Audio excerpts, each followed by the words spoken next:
ಚಾರೋ ಯುಗು ಪರತಾಪ ತುಮ್ಹಾರ ಹೇ ಪರಸಿದ್ಧ ಜಗತ್ತು ಉಜಿಯಾರ ಅಂತ ಆಂಜನೇಯನಿಗೆ ಒಂದು ಬಿರುದಿದೆ. ಅಂದರೆ 4 ಯುಗಗಳಲ್ಲಿದ್ದವನು ಅಂದರೆ ಚಿರಂಜೀವಿಯಾಗಿದ್ದವನು ಅಂತ.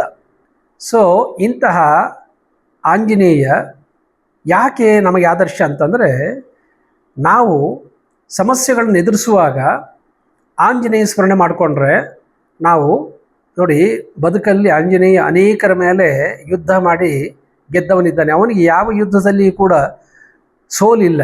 ಸ್ವಯಂ ರಾಮನ ಮೇಲೆ ಕಾದಾಡಿದವನಿವನು. ಕೃಷ್ಣನ ಮೇಲೆ ಕೂಡ ಯುದ್ಧ ಸಾರಿ ಗೆದ್ದವನಿವನು. ಬಲರಾಮನನ್ನು ಸೋಲಿಸಿದವನಿವನು. ಗರುಡನನ್ನು, ಹಾಗೆ ಸುದರ್ಶನನನ್ನು, ಹಾಗೆ ರಾವಣನನ್ನು, ಹಾಗೆ ಭೀಮನನ್ನು, ಹಾಗೆ ಅರ್ಜುನನನ್ನು, ಹಾಗೆ ಮಹಿರಾವಣನನ್ನು.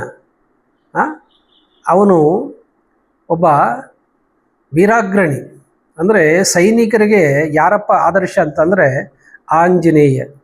ನಾನು ಚೀನಾ ಬಾರ್ಡ್ರಲ್ಲಿರ್ತಕ್ಕಂಥ ಒಂದು ಭಾರತೀಯ ಸೈನ್ಯದ ಒಂದು ಬೆಟಾಲಿಯನ್ಗೆ ಕ್ಲಾಸ್ ಮಾಡೋದಕ್ಕೆ ಅಂತ ಒಂದು 10 ದಿವಸ ಹೋಗಿದ್ದೆ ಅರುಣಾಚಲ ಪ್ರದೇಶಕ್ಕೆ. ಅಲ್ಲಿ ಬೆಳಗ್ಗೆ ಎದ್ದು ಸೈನಿಕರು ಹನುಮಾನ್ ಚಾಲಿಸ ಪಠನೆ ಮಾಡೋದನ್ನು ನೋಡಿ ನನಗೆ ಆಶ್ಚರ್ಯ ಆಯಿತು. ಅವ್ರನ್ನ ಕೇಳಿದೆ, ನೀವ್ಯಾಕೆ ಹನುಮಾನ್ ಚಾಲಿಸ ಪಠಿಸ್ತೀರಿ ಅಂತಂದರೆ, ಗುರುಜಿ ನಿಮ್ಗೆ ಗೊತ್ತಿಲ್ವಾ, ಅವನು ವೀರ ಯೋಧ. ಹಾಗೆ ನಾವು ಯೋಧರಿಗೆ ಒಬ್ಬ ಯೋಧನೇ ಆದರ್ಶ ಅಂತ ಹೇಳಿದರು. ಇಂತಹ ಆಂಜನೇಯ ಸೀತಾನ್ವೇಷಣೆ ಮಾಡ್ಕೊಂಡು ಬಂದ ಅಂತ ಮಾತ್ರ ನೀವು ಕೇಳಿದಿರಿ.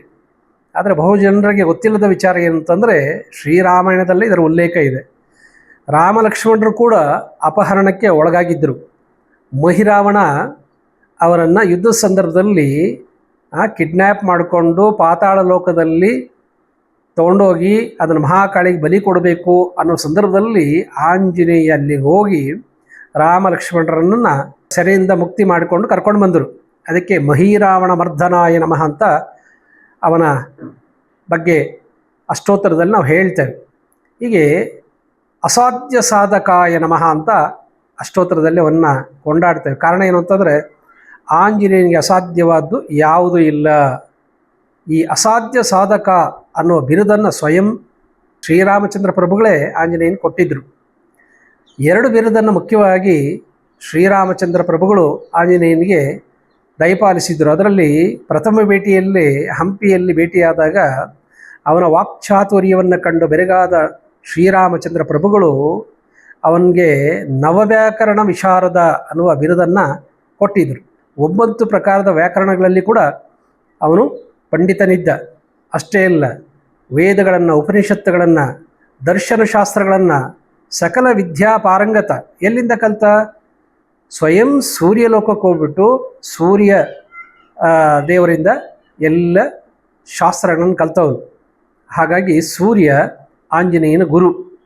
ಸೊ ಅವನು ಭೂಮಿ ಮೇಲೆ ಕಲಿತವನಲ್ಲ, ಸೂರ್ಯಲೋಕಕ್ಕೆ ಹೋಗ್ಬಿಟ್ಟು ಸೂರ್ಯನಿಂದ ಕಲಿತವನು. ಹಾಗಾಗಿ ವಿದ್ಯಾವಾನುಗುಣಿ ಅತಿ ಚಾತುರ್ ಅಂತ ಹೇಳ್ತಾರೆ.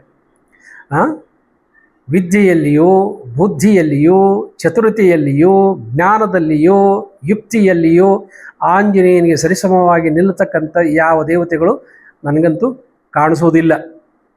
ಬುದ್ಧಿಮತಾಂ ವರಿಷ್ಠಂ ಜ್ಞಾನಿನಾಂ ಅಗ್ರಗಣ್ಯಂ ಅಂತ ಹೇಳ್ತೇವೆ ನಾವು.